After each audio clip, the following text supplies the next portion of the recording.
ಯಾರಿಗಾರ ಜಾತಕದಲ್ಲಿ ಗುರುಬಲ ಚೆನ್ನಾಗಿಲ್ಲ, ಗುರು ಒಳ್ಳೆಯ ಸ್ಥಾನದಲ್ಲಿಲ್ಲ ಅಥವಾ ರೆಟ್ರಾರ್ಗೇಟ್ ಆಗಿದ್ದಾರೆ ಅಂಥವರೆಲ್ಲ ಗುರುಗಳ ಸೇವೆ ಮಾಡೋದ್ರಿಂದ, ಗುರುಗಳ ಆಶೀರ್ವಾದ ಪಡ್ಕೊಳ್ಳೋದ್ರಿಂದ ಗುರುಬಲನೂ ಚೆನ್ನಾಗಾಗುತ್ತೆ.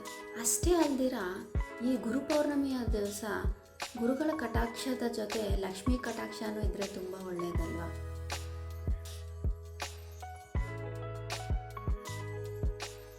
ಎಲ್ಲರಿಗೂ ನಮಸ್ಕಾರ. ವೆಲ್ಕಮ್ ಟು ಆಸ್ಟ್ರೋಗ್ರಿಡ್ ಸಂಪೂರ್ಣ ವಾಸ್ತು ಯೂಟ್ಯೂಬ್ ಚಾನಲ್.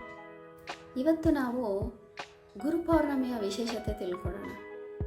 ಇದೇ ತಿಂಗಳು ಜುಲೈ 21ನೇ ತಾರೀಕು ಗುರು ಪೌರ್ಣಮಿ ಇದೆ. ಅದನ್ನು ಆಚರಣೆ ಹೇಗೆ ಮಾಡೋದು ಅಂತ ತಿಳ್ಕೊಳ್ಳೋಣ. ಗುರು ಪೌರ್ಣಮಿ ಅಥವಾ ವ್ಯಾಸ ಪೌರ್ಣಮಿ, ಇದನ್ನು ಆಷಾಢ ಮಾಸದಲ್ಲಿ ಬರುವಂತಹ ಪೌರ್ಣಮಿ ದಿವಸ ಆಚರಣೆ ಮಾಡ್ತೀವಿ. ಗುರು ಪೌರ್ಣಮಿನ ವ್ಯಾಸ ಪೌರ್ಣಮಿ ಅಂತ ಯಾಕೆ ಕರೀತಾರೆ ಅಂದರೆ, ಅದು ವ್ಯಾಸ ಭಗವಾನರ ಜನ್ಮದಿನೋತ್ಸವ. ವ್ಯಾಸ ಮಹರ್ಷಿ ದೇವರು ನಮಗೆ ಕೊಟ್ಟಿರುವಂತಹ ಪೂರ್ಣವಾದ ವೇದಗಳನ್ನ 4 ಭಾಗಗಳನ್ನಾಗಿ ವಿಂಗಡಣೆ ಮಾಡ್ತಾರೆ. ಮಾನವರ ಸೌಲಭ್ಯಕ್ಕೋಸ್ಕರ ಅವರು ಇದೇ ಗುರು ಪೌರ್ಣಮಿಯ ದಿವಸ ಅಂದರೆ ಆಷಾಢ ಮಾಸದ ಪೌರ್ಣಮಿಯ ದಿವಸ ನಮ್ಮ ವೇದಗಳನ್ನ 4 ಭಾಗಗಳನ್ನಾಗಿ ವಿಂಗಡಣೆ ಮಾಡ್ತಾರೆ. ಅಷ್ಟೇ ಅಲ್ದಿರ ಭಾಗವತ, ಮಹಾಭಾರತ, ಅಷ್ಟಾದಶ ಪುರಾಣಗಳನ್ನೆಲ್ಲ ವೇದವ್ಯಾಸ ಮಹರ್ಷಿಯವರು ರಚನೆ ಮಾಡಿದ್ದಾರೆ.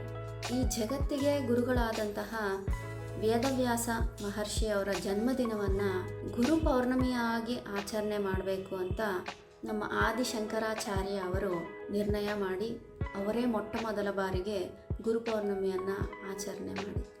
ಇದೇ ಸಂದರ್ಭದಲ್ಲಿ ಗುರು ಪೌರ್ಣಮಿಗೆ ವ್ಯಾಸ ಭಗವಾನರನ್ನೇ ಅಲ್ಲ, ನಿಮ್ಮ ಎಲ್ಲ ಗುರುಗಳಾದಂತಹ ವಿದ್ಯಾಭ್ಯಾಸ ಕಲಿಸೋರಾಗಿರ್ಬೋದು, ನಮಗೇನೋ ಒಂದು ಕಲೆ ಕಲಿಸಿರೋರಾಗಿರ್ಬೋದು, ಹಾಗೆ ನಮ್ಮ ಜೀವನ ನಡೆಸ್ಕೊಂಡು ಹೋಗೋದಕ್ಕೆ ಏನೋ ಒಂದು ರೀತಿಯಂತಹ ಒಂದು ವಿದ್ಯೆಯನ್ನು ಕಲಿಸಿದವರಾದರೂ ಸರಿ, ಅಂಥವ್ರನ್ನ ನೆನೆಸ್ಕೋಬೇಕು.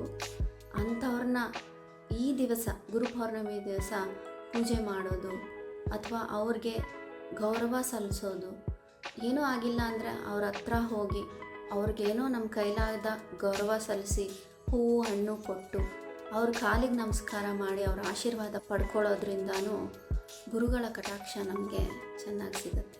ಯಾರಿಗಾರು ಜಾತಕದಲ್ಲಿ ಗುರುಬಲ ಚೆನ್ನಾಗಿಲ್ಲ, ಗುರು ಒಳ್ಳೆಯ ಸ್ಥಾನದಲ್ಲಿಲ್ಲ ಅಥವಾ ರೆಟ್ರಾರ್ಗೇಟ್ ಆಗಿದ್ದಾರೆ ಅಂಥವರೆಲ್ಲ ಗುರುಗಳ ಸೇವೆ ಮಾಡೋದ್ರಿಂದ, ಗುರುಗಳ ಆಶೀರ್ವಾದ ಪಡ್ಕೊಳ್ಳೋದ್ರಿಂದ ಗುರುಬಲನೂ ಚೆನ್ನಾಗಾಗುತ್ತೆ. ಅಷ್ಟೇ ಅಲ್ದಿರ ಈ ಗುರು ಪೌರ್ಣಮಿಯ ದಿವಸ ಗುರುಗಳ ಕಟಾಕ್ಷದ ಜೊತೆ ಲಕ್ಷ್ಮೀ ಕಟಾಕ್ಷನೂ ಇದ್ದರೆ ತುಂಬ ಒಳ್ಳೆಯದಲ್ವ.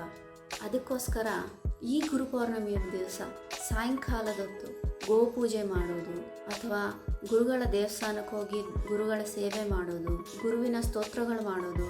ಗುರು ಪೌರ್ಣಮಿಯ ದಿವಸ ಸಾಯಂಕಾಲ ಮನೆಯಲ್ಲಿ ತುಪ್ಪದ ದೀಪ ಹಚ್ಚಿ ಒಂದು ಬಿಳಿ ವಸ್ತ್ರ ತಗೊಂಡು ಅದರಲ್ಲಿ ಹಕ್ಕಿಯನ್ನು ತುಂಬಿಸಿ, ಹಕ್ಕಿ ಜೊತೆ 5 ಅಥವಾ 9 ನಿಂಬೆಹಣ್ಣು ಅದರ ಸುತ್ತ ಇಟ್ಟು ನಮ್ಮ ಕೈಲಾದಷ್ಟು ನೈವೇದ್ಯ ಇಟ್ಟು ಪೂಜೆ ಮಾಡಿ ಲಕ್ಷ್ಮೀ ಅಷ್ಟೋತ್ತರಗಳು, ಲಕ್ಷ್ಮೀ ಸ್ತೋತ್ರಗಳು, ಗುರು ಸ್ತೋತ್ರಗಳು ಇವೆಲ್ಲ ಪಠನೆ ಮಾಡಿ ಪೂಜೆ ಮಾಡೋದ್ರಿಂದ ನಮಗೆ ಗುರುವಿನ ಕಟಾಕ್ಷ ಜೊತೆ ಲಕ್ಷ್ಮೀ ಕಟಾಕ್ಷನೂ ಚೆನ್ನಾಗಿ ಲಭಿಸುತ್ತೆ. ಈ ನೈವೇದ್ಯಕ್ಕಿಟ್ಟಿರೋ ಅಂತಹ ಅಕ್ಕಿ, ನಿಂಬೆಹಣ್ಣು ಇವುಗಳನ್ನೆಲ್ಲ ಮಾರನೇ ದಿವಸ ಬೆಳಿಗ್ಗೆ ಪ್ರಸಾದದ ರೀತಿಯಲ್ಲಿ ಮಾಡಿ ಮನೆಯವರೆಲ್ಲ ಸ್ವೀಕರಿಸೋದ್ರಿಂದ ಲಕ್ಷ್ಮೀ ಕಟಾಕ್ಷ ಚೆನ್ನಾಗಿ ಸಿಗುತ್ತೆ.